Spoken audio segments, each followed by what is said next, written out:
días, estamos atravesando un nuevo episodio de Siempre Educando. Para los que no saben, nosotros somos estudiantes de la carrera de Educación Primaria del Instituto número 39. Estamos en el segundo año y este año tendríamos que haber comenzado con las observaciones, pero debido al contexto de ASPO que estamos atravesando, no pudimos realizarlas. Para acercarnos de alguna manera a la escuela, tuvimos la oportunidad de entrevistar a distintos actores institucionales, entre ellos un director, docentes, bibliotecarias y un integrante del equipo de orientación escolar. Nuestra intención será contar los proyectos llevados a cabo por estos actores institucionales. Pero antes de comenzar, ¿alguno sabe lo que es un proyecto educativo? Un proyecto educativo es la planificación de un proceso para que los alumnos alcancen ciertos objetivos de aprendizaje en un contexto determinado, en este caso, la escuela. Surge a partir de la detención de una necesidad o de un problema y su finalidad es la satisfacción o la resolución de este. Gracias, Daniela. ¿Alguna quiere comenzar a hablar sobre algún proyecto que les haya gustado? Bueno, para comenzar me gustaría comentarles un poco sobre el proyecto de huerta que llevó a cabo una bibliotecaria. Pero antes, una breve introducción. En el año 2005-2006, el INTA propuso capacitaciones para llevar a cabo una huerta, que hoy en día sigue disponible en Internet, YouTube y Facebook. Estas capacitaciones ofrecían el día de mañana tener una salida laboral. Este proyecto de huerta se llevó a la escuela y se trabajó con los alumnos y sus familias.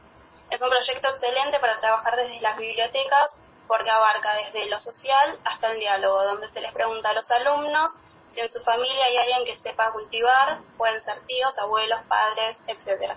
Y así comenzar a iniciarlos en el ámbito de las huertas, a través del diálogo y la pregunta. Para los chicos, la experiencia de poder participar en una huerta es muy importante porque pueden observar por ellos mismos cómo es el proceso desde que se cultiva hasta que se cosecha, y así tener la posibilidad de cultivar su propio alimento. Y el proyecto de huerta también permite que los niños aprendan a reciclar, ya sea cáscaras de huevo, hueveras vacías, envases de yogur, etc., para reutilizarlos como semilleros o macetas. Finalmente es importante saber que la biblioteca, además de ser un lugar propicio para leer, también se relaciona con todas las áreas y se puede llevar a cabo proyectos muy productivos como es este de la huerta escolar. Bueno, teniendo un poco en cuenta lo que nos acaba de contar mi compañera con respecto a la importancia de la huerta, me gustaría complementar un poco con la entrevista que le hicimos a una de las docentes que también llevó a cabo el proyecto de huerta. En este caso fue de gran importancia porque además de aprender a cultivar y a reciclar, sus alumnos tuvieron la oportunidad de probar alimentos que nunca habían probado, como la lechuga, por ejemplo. Otro proyecto que me gustaría resaltar, también de una bibliotecaria, es el de gusanos de seda. Este proyecto tiene origen en la época del 2000, donde había una crisis económica y gran desempleo, y surge como idea para que las familias puedan considerar la cría de gusanos para producir seda en sus hogares, y de esta manera ser una fuente más de ingreso económico. Se trataba de la cría de estos gusanos para luego obtener la seda y allí venderla. A través de este proyecto se resaltó el rol de la biblioteca como guía para el aprendizaje, ya que ahí era donde se buscaba la información sobre los ciclos de vida, sobre lugares donde encontrar moreras para alimentar a los gusanos, etc. Es decir, se adquirió un mayor uso de este sector, convirtiéndose en un espacio más dinámico y accesible para todos los alumnos. Personalmente, la entrevista me dejó en claro que la biblioteca es un espacio donde se puede no solo buscar información, sino también interactuar, intercambiar y proyectar conocimientos e ideas en articulación con otras áreas. Muy interesante todo lo que nos contás, Micaela.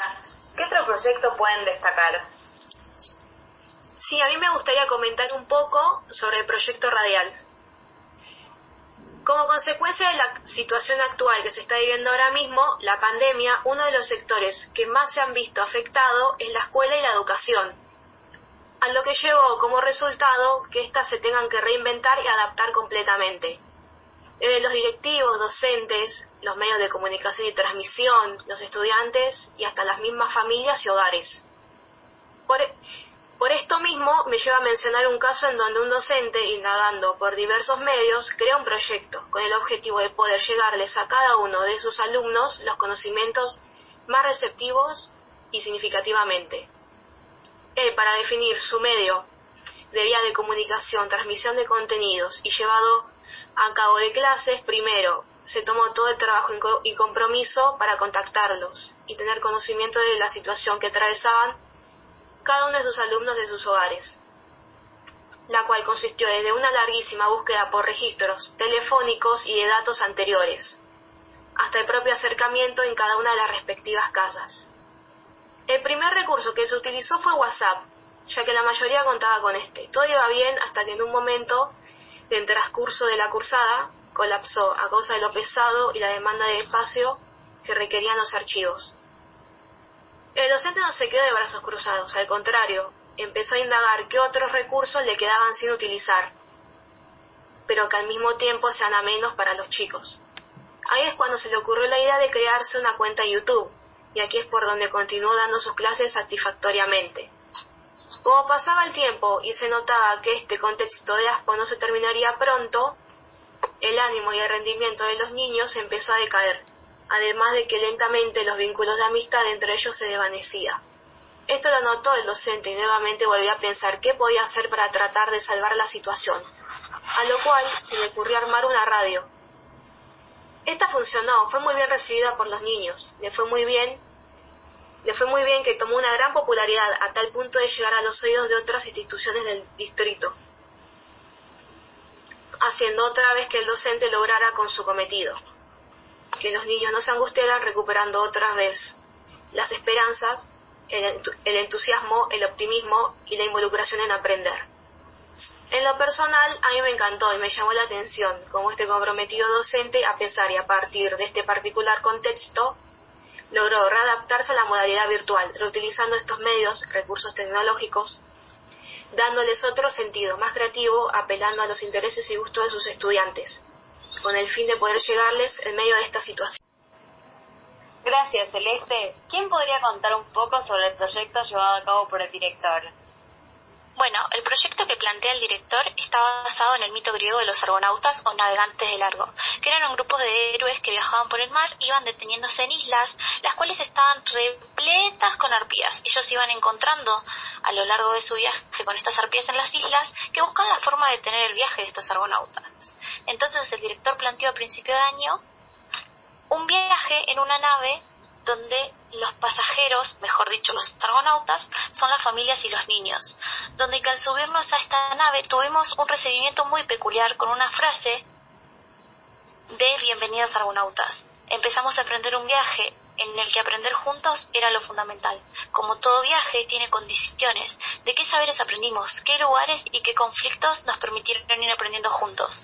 Como menciona en la entrevista el director, al poco tiempo de empezar este viaje, la nave siguió camino por un océano virtual como consecuencia de esta pandemia, pasando aventuras donde nos detenemos en diferentes islas, donde nos encontramos con posibles trabas para poder continuar el viaje. La comunicación que tenemos en este viaje con los niños es fundamental, porque estos niños son los sujetos del futuro. ¿Les gustaría compartir este viaje con nosotros? Bueno, como mencioné anteriormente, tuvimos la oportunidad de entrevistar a un integrante del equipo de orientación escolar. ¿Alguna quiere comentar algo sobre esta entrevista? Antes de comenzar a hablar sobre el proyecto educativo EOE, me gustaría comentar un poco sobre la ley 13.688 para poder adentrarnos bien junto con mi compañera sobre dicho proyecto. La presente ley regula el ejercicio del derecho a enseñar y aprender en el territorio de la provincia de Buenos Aires, conforme a los principios establecidos en la Constitución Nacional y los tratados internacionales incorporados en ella, en la Constitución Provincial y en la Ley de Educación Nacional. El EOE es el equipo de orientación escolar, antes llamado Gabinete Psicopedagógico. Dentro del EOE trabajan psicólogos, psicopedagogos, licenciados o profesores en ciencias de la educación. Los cargos de orientador de aprendizaje y de orientador educacional lo pueden cubrir los psicopedagogos, licenciados en ciencias de la educación, trabajador social o sociólogo. Algo importante que recalca la psicopedagoga en la entrevista es que debe haber una comunicación constante entre los docentes, los directivos y la EOE para trabajar en conjunto como equipo de intervención y poder buscar las mejores soluciones para los alumnos. La orientadora de aprendizaje entrevistada nos manifestó que por parte del equipo de orientación escolar debe hacerles tomar conciencia a las familias de que hay un problema, pero que este problema se puede resolver. La familia es una base fundamental para trabajar y si éstas no aceptan o no quieren ver este problema, no podemos hacer nada, a menos de que haya uno de los derechos del niño vulnerado.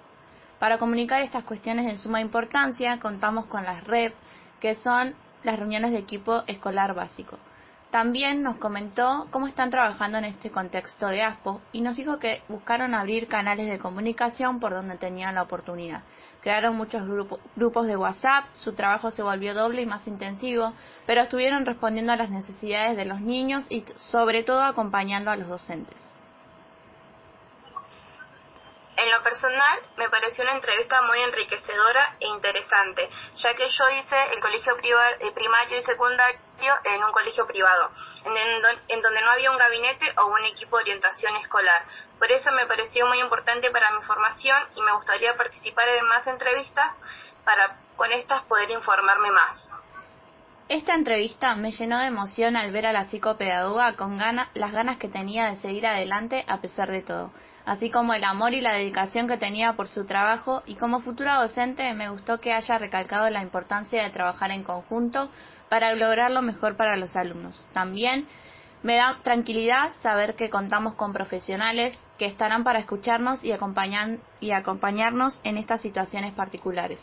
Luego de esta última exposición de proyecto damos por finalizada la charla y le agradecemos a todos los entrevistados por concedernos un poco de su tiempo y permitirnos acercarnos, aunque sea un poco al aula, desde las perspectivas de sus propios roles que realizan